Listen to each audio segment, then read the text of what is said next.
Hi everyone, welcome to our class wherein we are doing previous questions of polity. So polity के previous questions कर रहे हैं. हमने कुछ questions जो है पहले कर चुके हैं, राइट. सो प्रीवियस जो वीडियोस हैं उसको ज़रूर देख लेना, लाइक एंड सब्सक्राइब ज़रूर करना चैनल को. एंड इसके अलावा क्या है, लाइक करना है वीडियो को, सब्सक्राइब करना है चैनल को, and do press the bell icon as well, so that जब भी नोटिफिकेशन जब भी मतलब मैं वीडियोस अपलोड करूँ आपको नोटिफिकेशन जो है वो आराम से ईजिली जो है वो मिल जाए.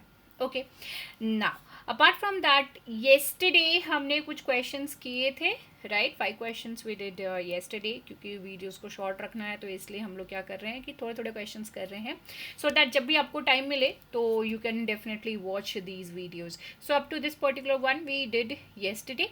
चलो, now the next question over here. Let's get started. In the context of polity, which one of the following would you accept as the most appropriate definition of liberty? Okay, liberty का सबसे suitable जो definition है वो कौन सा हो सकता है? पहला है protection against the tyranny of political rulers. दूसरा है absence of restraint. तीसरा है opportunity to do whatever one likes. आप जो भी चाहें वो करें. लास्ट ऑप्शन है opportunity to develop oneself fully.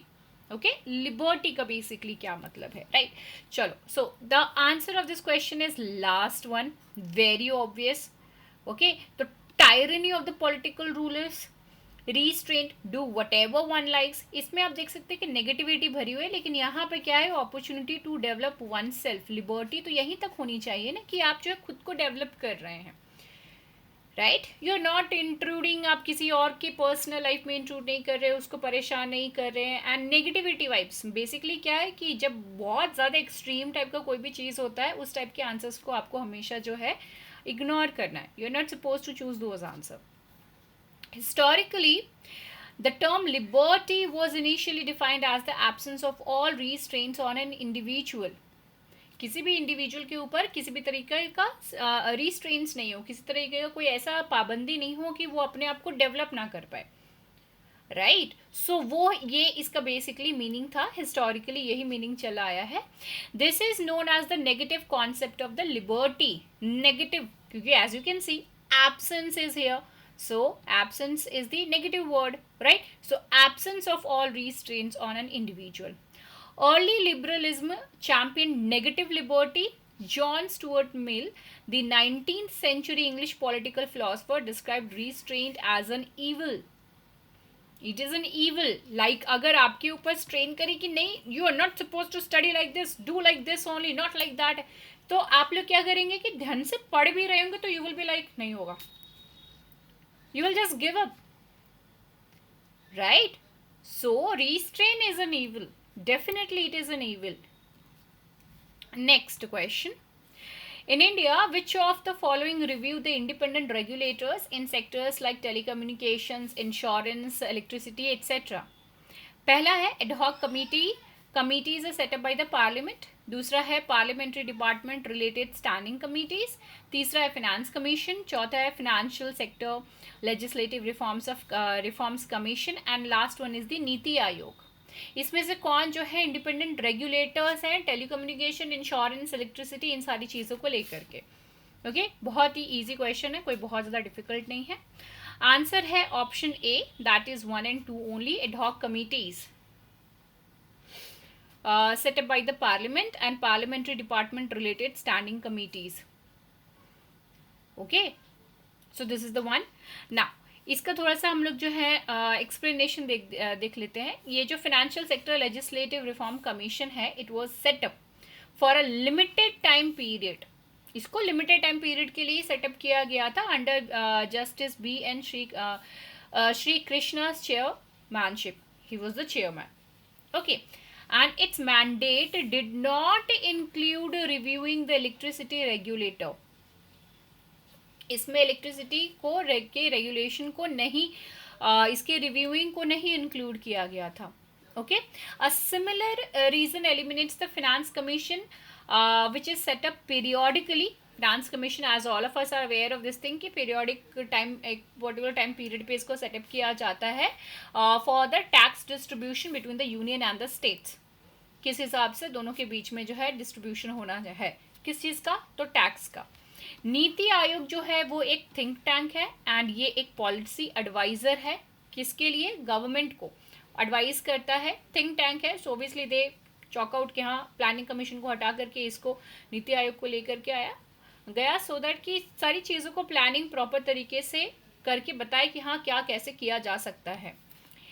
And it reviews development work in the aspirational districts, SDG, sustainable development goals implementation across India, but reviewing independent regulators is not under its purview. Okay, so financial sector legislative reforms हमने देखा, ठीक है। इसके अलावा हमने क्या देखा, finance commission and NITI Aayog के बारे में। Okay, now the next question,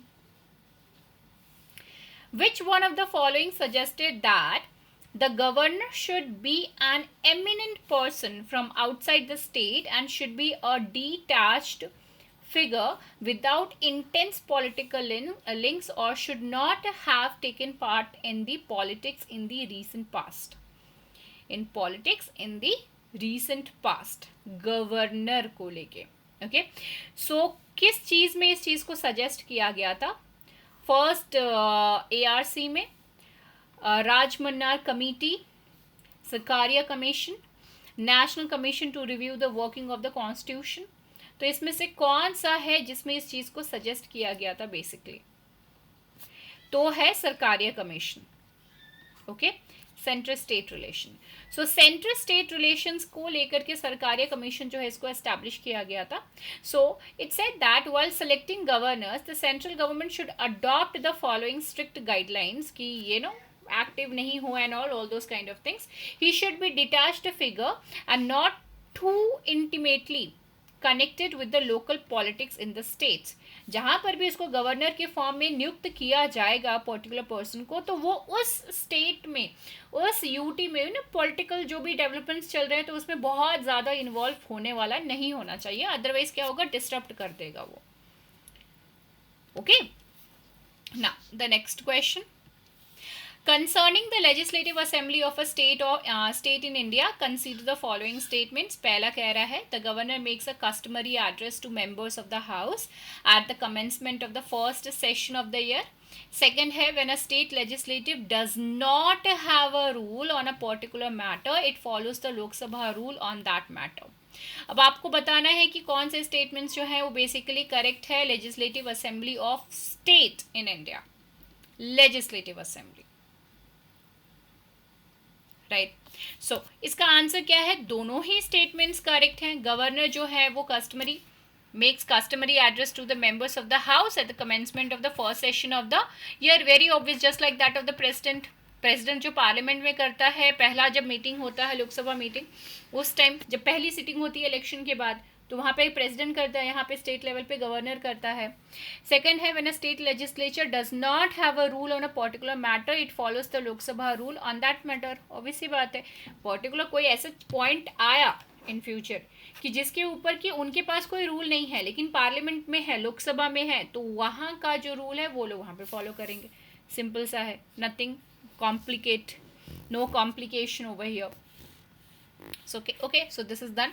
article 208 है जो हमारा कॉन्स्टिट्यूशन का, इसमें मेंशन है that a house of the legislature of state may make rules for regulating subject to the provisions of this constitution, its procedure and the conduct of its business. They can make, state legislature जो है वो अपना जो regulate करने के लिए rules जो है वो लेकर के आ सकती है। Thus, it's not mandated in the constitution for the state legislature to always follow or copy the rules of the Lok Sabha. They are not. ठीक है, यहाँ पे कहा गया है कि ठीक है कि they can follow, but this is not necessary that they should follow. Okay, they can come up with their own rules also. Right? Now, the last question. Consider the following statements. पहला कह रहा है, the Parliament Prevention of Disqualification Act of 1959 exempts several posts from disqualification on the grounds of office of profit. Second है, the above mentioned act was amended 5 times. Third one is the term office of prophet is well defined in the constitution of India. Super duper easy question. आपको बताना है कि इसमें से correct option कौन सा है. आप अगर ध्यान से देखेंगे तो आराम से पता चल जाएगा कि कौन सा गलत है. वो स्टेटमेंट पता चल गया तो आपको आंसर जो है वो भी आराम से पता चल जाएगा. ओके सो यहाँ पे क्या है, थर्ड स्टेटमेंट जो है वो गलत है, क्योंकि ऑफिस ऑफ प्रॉफिट जो है इसको डिफाइन नहीं किया गया है. It is not well defined, it is not defined over there in the constitution of India. So third statement जो रॉन्ग है, तो हमारा आंसर क्या आ गया? Option A, simple. Right, it was just that simple.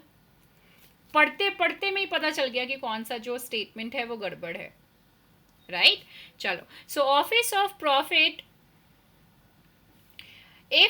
if it was defined, then there wouldn't have been controversies related to AAP MLA's disqualification. This wouldn't have been there. Okay, so this is there. यहाँ पे क्या है कि third statement जो है वो basically wrong है. Okay, right. So this was it for our today's class. I hope that you people liked it.